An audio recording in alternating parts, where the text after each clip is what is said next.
नमः शिवाय। प्रिय भक्तों, बाबा भोलेनाथ की कृपा आप सभी पर सदा सर्वदा बनी रहे और जो इस पावन पुण्यमयी कथा को सुन रहे हैं उनके जीवन में सदैव सुख समृद्धि रहे, कभी कोई कष्ट न हो, वो निरोगी रहें। इसी कामना के साथ में चलिए शुरू करते हैं आज की इस पावन पुण्यमयी कथा को। मैं सुनाने वाली हूँ 16 सोमवार जो कि सावन में किए जाते हैं, सावन के 16 सोमवार की व्रत कथा।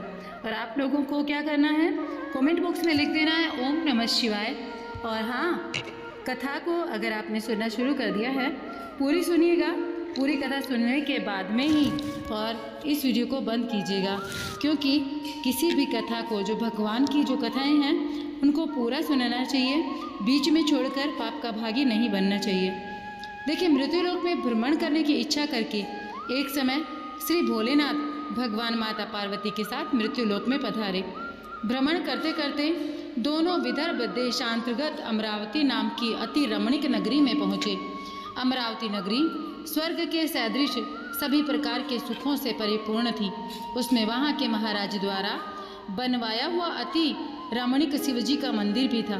भगवान शंकर भगवती पार्वती के साथ उस मंदिर में निवास करने लगे। एक समय माता पार्वती भगवान भोलेनाथ को प्रश्न देखकर मनोविनोद करने की इच्छा से बोली, हे महाराज, आज तो हम दोनों चौसर खेलेंगे। शिव जी ने प्राणप्रिया की बात को मान लिया और चौसर खेलने लगे। उसी समय मंदिर का पुजारी ब्राह्मण मंदिर में पूजा करने आया। माता पार्वती ने पुजारी से प्रश्न किया, पुजारी जी बताओ, इस बाजी में हम दोनों में से किसकी जीत होगी? ब्राह्मण बिना विचारे जल्दी से बोल उठा कि महादेव जी की ही जीत होगी। थोड़ी देर में बाजी समाप्त हो गई और माता पार्वती की जीत हुई। पार्वती जी को बहुत गुस्सा आया। ब्राह्मण को झूठ बोलने के अपराध के कारण श्राप देने को चली। भोलेनाथ ने माता पार्वती को बहुत समझाया, लेकिन उन्होंने ब्राह्मण को कोढ़ी होने का श्राप दे दिया। कुछ समय बाद पार्वती जी के श्रापवश पुजारी के शरीर में कोढ़ पैदा हो गया। वह बहुत अधिक दुखी रहने लगा। पुजारी को श्राप का कष्ट भोगते हुए जब बहुत दिन गुजर गए, तब एक दिन देवलोक की अप्सराएं शिवजी की पूजा करने के लिए उसी मंदिर में पधारी। पुजारी के कोढ़ के कष्ट को देखकर उन्हें बड़ी दया आई। उन्होंने उससे रोगी होने का कारण पूछा। पुजारी ने निसंकोच सारी बातें उन्हें बता दी।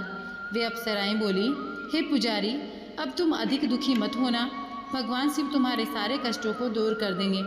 तुम सब व्रतों में श्रेष्ठ 16 सोमवार का अर्थात 16 सोमवार का व्रत भक्ति भाव से किया करो।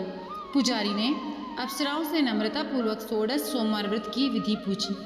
अप्सराओं ने बताया, सोमवार को भक्ति भाव से व्रत करो, साफ वस्त्र पहनो, संध्या व उपासना के बाद आधा सेर गेहूं का आटा लो, उसके 3 भाग करो। घी, गुड़, दीप, नैवेद्य, पुंगी फल, बेलपत्र, जनेऊ, जोड़ा, चंदन, अक्षत, पुष्प आदि के द्वारा प्रदोष काल में भगवान शंकर की विधि से पूजा करो। तत्पश्चात 3 भागों में से एक शिवजी को अर्पण करो, बाकी 2 शिवजी का प्रसाद समझकर उपस्थित लोगों में बांट दो। आप भी प्रसाद समझकर खाओ। इस विधि से 16 सोमवार का व्रत रखो। 17वें सोमवार को पाव सेर पवित्र गेहूं के आटे की बाटी बनाओ, उसमें घी और गुड़ मिलाकर चूरमा बनाओ, भगवान भोलेनाथ को भोग लगाकर उपस्थित भक्तों में बांट दो। इसके बाद कुटुंब सहित प्रसाद लो। शिवजी की कृपा से सबकी मनोकामनाएं पूरी हो जाती हैं। ऐसा कहकर अप्सराएं स्वर्ग को चली गई। ब्राह्मण ने यथाविधि 16 सोमवार व्रत किया तथा भगवान शिव की कृपा से रोग से मुक्ति पाकर आनंद से रहने लगा। कुछ दिन बाद माता पार्वती व भगवान भोलेनाथ फिर से उस मंदिर में पधारे। ब्राह्मण को निरोग देखकर पार्वती जी ने ब्राह्मण से रोग से मुक्त होने का उपाय पूछा। ब्राह्मण ने 16 सोमवार व्रत की कथा सुनाई। पार्वती जी बड़ी प्रसन्न हुई। ब्राह्मण से व्रत की विधि पूछी और स्वयं व्रत करने के लिए तैयार हो गई। व्रत करने के बाद में उनकी मनोकामना पूर्ण हुई और उनके रूठे बेटे स्वामी कार्तिकेय स्वयं माता के आज्ञाकारी हुए। कार्तिकेय जी को अपना यह विचार परिवर्तन का रहस्य जानने की इच्छा हुई। वे माता से बोले, हे माता, आपने ऐसा कौन सा उपाय किया जिससे मेरा मन आपकी भक्ति की ओर आकर्षित हो उठा? पार्वती जी ने कहा, वही 16 सोमवार व्रत की कथा उनको सुना दी।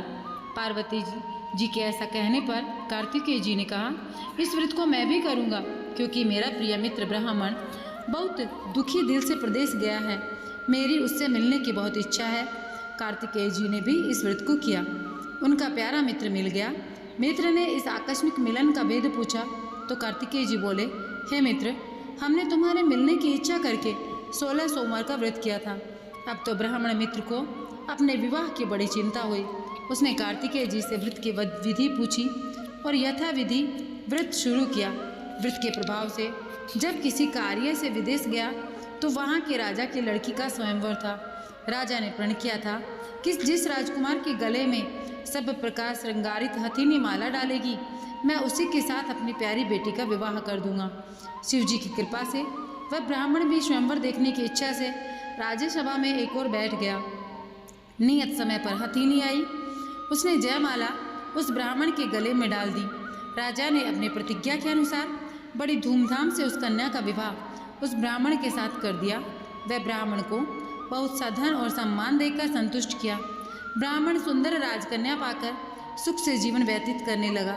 एक दिन राजकन्या ने अपने पति से प्रश्न किया, हे प्राणनाथ, आपने ऐसा कौन सा भारी पुण्य किया था जिसके प्रभाव से हाथी ने आप सारे राजकुमारों को छोड़कर आप ही के माला डालकर आपके गले में आपको वर्ण किया।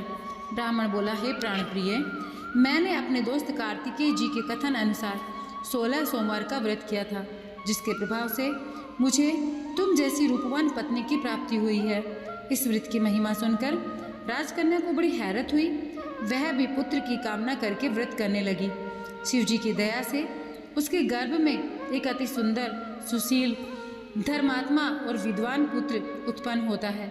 माता और पिता उस देवपुत्र को पाकर अधिक प्रसन्न हुए। उसका पालन पोषण बड़ी अच्छी प्रकार करने लगे।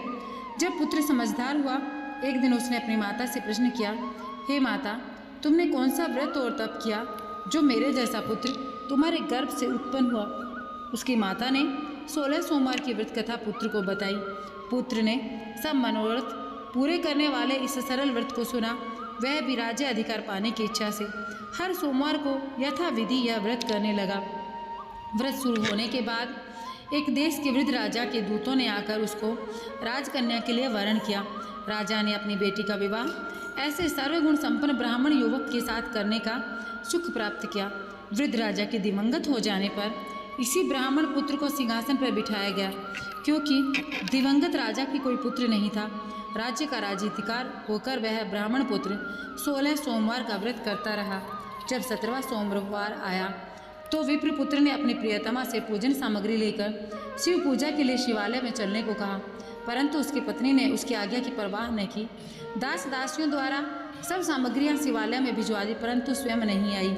जब राजा ने शिव जी का पूजन समाप्त किया तब आकाशवाणी हुई, हे राजा, अपनी इस रानी को राजमहल से निकाल दे, नहीं तो यह तेरा सर्वनाश कर देगी। यह आकाशवाणी सुनने के बाद राजा के आश्चर्य का ठिकाना न रहा। उसने मंत्रणा गृह में आकर अपने सभासदों को बुलाकर कहा, मंत्रियों, मुझे आज शिव जी की आकाशवाणी हुई है कि राजा तू अपनी इस रानी को राज्य से निकाल दे, नहीं तो यह तेरा सर्वनाश कर देगी। राज्य के मंत्री और सभासद आदि सब विस्मय और दुख में डूब गए, क्योंकि जिस कन्या के कारण उसे राज्य मिला था, राजा उसी को निकालने की बात कर रहा था। ये कैसे हो सकता है? पर राजा ने मंत्रियों की परवाह नहीं की। उसने अपनी पत्नी को राजमहल से निकाल दिया। रानी दुखी हृदय से भाग्य को कोसती हुई राज्य से बाहर चली गई। बिना पद त्राण, फटे हुए वस्त्र पहने, भूख से दुखी वह वहाँ एक बुढ़िया सूत काटकर बेचने जाती थी। रानी की करुण दशा देखकर वह बुढ़िया बोली, चल तू मेरा सूत बिकवा दे, मैं बूढ़ी हूँ, भाव करना नहीं जानती। यह बात सुन रानी ने बुढ़िया के सिर से सूत की गठरी उतार कर अपने सिर पर रख ली। थोड़ी देर के बाद आंधी आ गई और बुढ़िया का सूत पोटली सहित उड़ गया। बेचारी बुढ़िया पछताती रह गई। उसने रानी को अपने से दूर रहने को कहा। इसके बाद रानी एक तेली के घर गई तो शिवजी के प्रकोप के कारण तेली के सभी मटके उसी क्षण चटक गए। तेली ने भी रानी को अपने घर से निकाल दिया। बहुत से दुख उठाती रानी एक नदी के किनारे गई तो नदी का सारा जल सूख गया। इसके पश्चात रानी एक जंगल में गई। वहाँ सरोवर में पानी पीने के लिए बैठी तो उसके हाथ का स्पर्श होते ही सरोवर का नीलकमल के समान जल असंख्य कीड़ों में होकर गंदा हो गया। रानी ने भाग्य पर दोष आरोपण करते हुए उस जल को पीकर पेड़ की शीतल छाया में विश्राम करना चाहा, परंतु वह जिस पेड़ के नीचे जाती उस पेड़ के पत्ते तुरंत टूटकर गिर जाते। वन सरोवर जल की ऐसी दशा देख गऊ चराते वालों ने अपने गुसाई जी से उस जंगल में स्थित मंदिर में पुजारी था यह बात बताई। गुसाई जी के आदेश अनुसार ग्वाले रानी को पकड़कर गुसाई जी के पास ले गए। रानी के मुख कांति और शरीर शोभा देश गुसाई जी जान गए यह अवश्य ही कोई विधि की गति है और यह गति की मारी कुलीन स्त्री है। पुजारी ने रानी से कहा, पुत्री, मैं आपको अपनी पुत्री के समान रखूंगा, तुम मेरे आश्रम में आकर रहो, मैं तुम्हें किसी प्रकार का दुख नहीं होने दूंगा।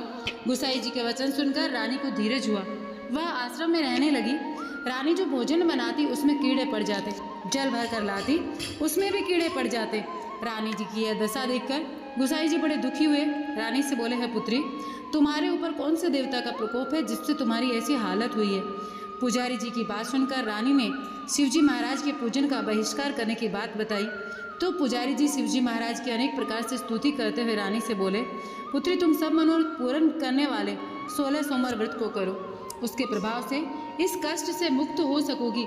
गुसाई जी की बात मानकर रानी ने 16 सोमवार व्रत किए।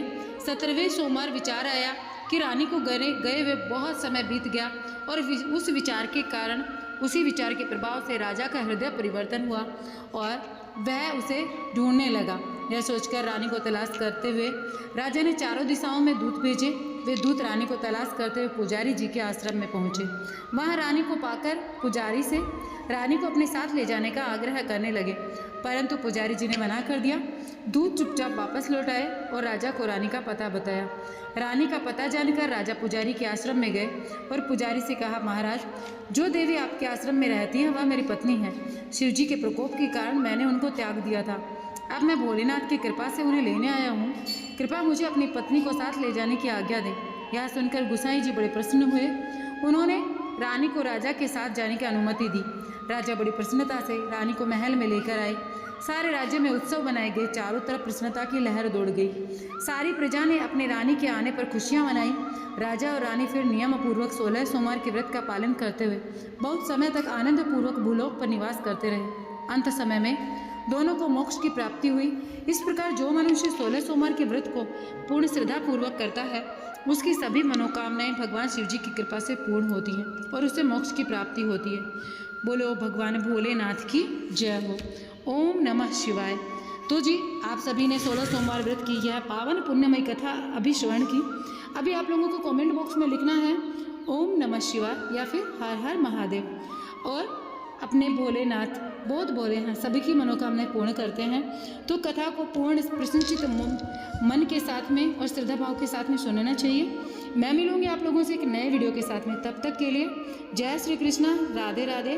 भगवान भोलेनाथ आप सभी पर अपनी कृपा बनाए रखें।